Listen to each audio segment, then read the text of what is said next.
అందరికీ నమస్తే, welcome to our channel. నేను రమ్య. సో ఈరోజు కుబేరా మూవీ రివ్యూ అయితే ఇవ్వబోతున్నాను. అండ్ మళ్ళీ రిపీట్ చేస్తున్నాను, ఈ రివ్యూ టోటల్గా నా పర్సనల్ రివ్యూ. సో ఎవరి కింద బ్యాడ్ కామెంట్స్ చేయాల్సిన అవసరం లేదు. సో ఫస్ట్ థింగ్ వచ్చేసరికి ఈ Kubera movie must watched movie, compulsory చూడాల్సిన మూవీ అని అయితే అందరు అంటున్నారు. అండ్ నాకు కూడా ఆబ్వియస్లీ అంతే నచ్చింది. ఎందుకంటే ఈ సినిమాలో నాగార్జున అలాగే మన కాలీవుడ్ హీరో ధనుష్ గారు కూడా అద్భుతంగా యాక్ట్ చేశారు. అండ్ అసలు ఎక్స్ట్రాడినరీ, ప్రతి ఒక్క పాత్రలో కూడా వాళ్ళు రియల్గా ఎంటరైజ్ చేసినట్టయితే కనిపిస్తుంది అందరికీ. సో ఇక్కడ హీరోయిన్గా వచ్చైతే రష్మిక మందన చేశారు. రష్మిక మందన పాత్ర కూడా చాలా అద్భుతంగా ఉంది, చాలామందికి నచ్చింది. అండ్ ఆల్సో ఈ మూవీలో శేఖర్ కమ్లా గారు ఈ సినిమాని అసలు చాలా అద్భుతంగా కానీ కొంచెం స్లోగా చాలా బాగా రాశారు. మొత్తానికైతే ఒకసారి శేఖర్ కమ్లా గారికి అయితే మనం కంగ్రాట్స్ చెప్పాలి. ఎందుకంటే 25 సంవత్సరాల నుంచి ఈ ఇండస్ట్రీలో చాలా సక్సెస్ఫుల్గా రన్ అవుతున్న డైరెక్టర్స్లో శేఖర్ కమ్లా గారు ఒకరు. అయితే ఈ సినిమాకి డిఎస్పి గారు మ్యూజిక్, బ్యాక్గ్రౌండ్ మ్యూజిక్ అయితే అందించారు.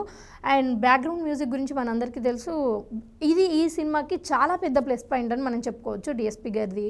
సో ఈ మూవీ వచ్చేసి ఎమిగోస్ క్రియేషన్స్తో మన ముందుకైతే రాబోతుంది అండ్ వచ్చింది కూడా. అండ్ ఈరోజు ఈ మూవీ చాలా మందికి నచ్చింది అని చెప్పుకుంటున్నారు.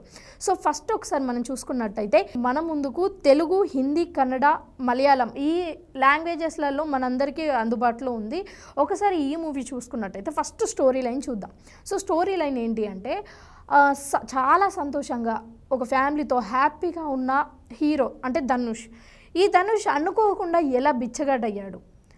బిచ్చగాడు అయిన తర్వాత కూడా డబ్బు మీద ఎలాంటి ఆశ లేకుండా చాలా హ్యాపీగా గడుపుతున్న తన లైఫ్ ఒకేసారి ప్రభుత్వాన్ని ఎలా కొల్లగొట్టాడు, అంటే ప్రభుత్వాన్ని ఢీ కొట్టాడు, ఎలా కొట్టాడు. అండ్ ఇంకొక సైడ్ హీరో వచ్చేసరికి నాగార్జున కొన్ని వందల కోట్ల బ్లాక్ మనీని వైట్ మనీగా మార్చే ఈ స్థితిలో ఉంటారు. అయితే వీళ్ళిద్దరి మధ్యలో అసలు ఏం జరుగుతుంది? విలన్స్ ధనుష్ని, అంటే బిచ్చగాడు వేషంలో ఉన్న ధనుష్ని పట్టుకోవడానికి ట్రై చేస్తాడు. అయితే నిజంగా విలన్స్కి ధనుష్ దొరకడా? అయితే ఇక్కడ రష్మిక మందన పాత్ర ఎలా ఉండబోతుంది, ఏంటి అసలు ఆ మూవీలో ఏం జరుగుతుంది, ఆ ట్విస్ట్లు ఏంటి అన్నీ చూడాలంటే కంపల్సరీ మూవీ చూడాల్సిందే. బట్ నేను రివ్యూ మాత్రమే ఇస్తాను. సో నాకు నచ్చిన థింగ్స్ ఈ మూవీలో ఏంటి అంటే స్టోరీ లైన్ అయితే చాలా అద్భుతంగా ఉంది. బట్ ఈ మూవీ అంతా కూడా 3 అవర్స్ కంటే కూడా కొంచెం ఎక్కువగా ఉండడం జరిగింది. అయితే నాకు కొంచెం ల్యాగ్ అనిపించినప్పటికీ కూడా స్టార్టింగ్ ఒక 30-40 మినిట్స్ కూడా నార్మల్గా చాలా ల్యాగ్ అవుతూ ఉన్నట్టు అనిపించింది. దాని తర్వాత సెకండ్ హాఫ్లో మాత్రం ట్విస్ట్ల మీద ట్విస్ట్లు, అలాగే కొన్ని ఫైట్ సీన్స్ కావచ్చు, లేకపోతే థ్రిల్స్ అయితే చాలా ఉంటాయి. అంటే మూవీ చూస్తుంటే మళ్ళీ సెకండ్ హాఫ్ నుంచి నేను చెప్పేది. సో అలా ఎగ్జైట్మెంట్ పెరుగుతూ ఉంటుంది, నెక్స్ట్ ఏం జరుగుతుంది అని. సో ఇది మాత్రం అద్భుతంగా చూపించారు అని చెప్పుకోవచ్చు. అండ్ మనందరికీ తెలిసిన విషయం ఏంటంటే ఈ నాగార్జున కానీ ధనుష్ కానీ అసలు రియల్ యాక్టింగ్, అంటే నిజంగా మనం ముఖ్యంగా చెప్పుకోవాల్సింది ధనుష్ గురించి. ఎందుకంటే ఆ క్యారెక్టర్లో ఒక నిజంగా బిచ్చగాడులాగా ఎంత మంచిగా ప్రొజెక్ట్ చేశాడంటే ఆ రియల్ సీన్స్లో ఉరకడం, పరిగెత్తడం ఇవన్నీ కూడా చాలా క్లియర్గా, న్యాచురల్గా కనిపించాయి. ఇంకా మన నాగార్జున యాక్టింగ్ ఒకసారి చూసుకున్నట్టయితే ఈ మూవీలో బాలీవుడ్ యాక్టర్స్ కూడా వర్క్ చేశారు. కానీ బాలీవుడ్ యాక్టర్స్ని నాగార్జునని చూసి యాక్టింగ్ నేర్చుకునేలా యాక్టింగ్ చేశారు. సో ఫ్యాబ్లెస్గా వీళ్ళ యాక్టింగ్ అయితే సూపర్గా ఉంది. సో రష్మిక మందన కూడా ఈ మూవీకి ఒక మంచి ప్లస్ పాయింట్ అని చెప్పుకోవచ్చు. బట్ ఏంటి అంటే ఇద్దరు హీరోలు నాగార్జున, ధనుష్ వీళ్ళిద్దరి పర్ఫార్మెన్స్ కానీ లేకపోతే అంత స్ట్రాంగ్ రోల్ ఉన్నట్టు, వీళ్ళ రోల్ ఉన్నట్టు రష్మిక మందన రోల్ ఉన్నట్టు నాకు అనిపించలేదు. ఇది పర్సనల్గా చెప్తున్నాను నేను. సో ఇక్కడ టెక్నికల్ సపోర్ట్ విషయానికి వస్తే ఫస్ట్ అయితే అసలు అద్భుతంగా స్క్రీన్ ప్లే అయితే వాళ్ళు ప్రజెంట్ చేసే విధానం కానీ టెక్నికల్గా ప్రతిదీ నాకు నచ్చింది. 100% అబౌట్ ఇట్, అదైతే నాకు చాలా బాగా నచ్చింది.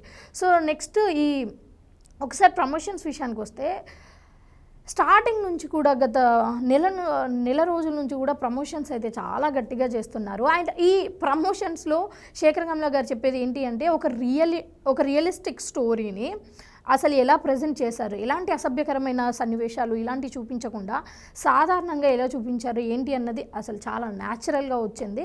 సో ఇంకా ప్రమోషన్స్లో చాలా ముఖ్యంగా శేఖర్ కమ్లా గారు, నాగార్జున గారు, అలాగే ఇప్పుడు చైతన్య గారు కూడా ప్రమోషన్స్లో పాల్గొంటున్నారు. సో ప్రమోషన్స్ అయితే చాలా గట్టిగానే చేసినప్పటికీ యాక్చువల్గా ఈ ప్రమోషన్స్ పక్కకు పెడితే ఎప్పుడైతే ఈ కుబేరా మూవీ టీజర్ రిలీజ్ అయిందో, ట్రైలర్ రిలీజ్ అయిందో, సాంగ్స్ రిలీజ్ చేశారో ఇవన్నీ కూడా అసలు రిలీజ్ చేసినప్పుడే అద్భుతంగా అందరు ఫిక్స్ అయిపోయారు ఇది మంచి బ్లాక్ బస్టర్ అని. ఎందుకంటే ఈ సాంగ్స్ కూడా చాలా అద్భుతంగా ఉన్నాయి. కొన్ని సాంగ్స్ అయితే అసలు వింటూ ఉంటే అవి ఇప్పటికీ బ్లాక్ బస్టర్ అనుకో, అంటే సాంగ్స్ చూసి అందరు డిసైడ్ అయిపోయారు ఈ మూవీ బ్లాక్ బస్టర్ అని. అండ్ ఆబ్వియస్లీ కొంతమంది ఎవరైతే ల్యాగ్గా ఉండేటి ఇష్టపడరో, ఆ సీన్స్ని ఇష్టపడరో వాళ్ళకు మైనస్ అనిపించవచ్చు. బట్ ఆబ్వియస్లీ స్టోరీ లైన్ అయితే చాలా ఎంగేజింగ్గా ఉంది అని మనం చెప్పుకోవచ్చు. సో ముఖ్యంగా చూసుకున్నట్టయితే ఇక్కడ ఇంకో విషయం ఏంటంటే ఈ మూవీలో ముఖ్యంగా మనం చూసుకున్నట్టయితే నాగార్జున కానీ, ధనుష్ కానీ, లేకపోతే రష్మిక మందన వీళ్ళు ముగ్గురు కూడా ఈ మూవీకి ప్లస్ పాయింట్ అని మనం చెప్పుకోవచ్చు. సో నెక్స్ట్ రేటింగ్ విషయానికి వచ్చేది ఉంటే నేనైతే ఆబ్వియస్లీ 3.5 ఆర్ 4 ఇస్తాను. నాకు స్టోరీ లైన్ చాలా బాగా నచ్చింది అండ్ నాకైతే నిజంగా నచ్చింది. అండ్ మీరు ఒకసారి చూడండి, మీకు నచ్చితే మీ రేటింగ్ ఏంటో మీ కామెంట్ కూడా కింద కామెంట్ సెక్షన్లో కామెంట్ చేయండి.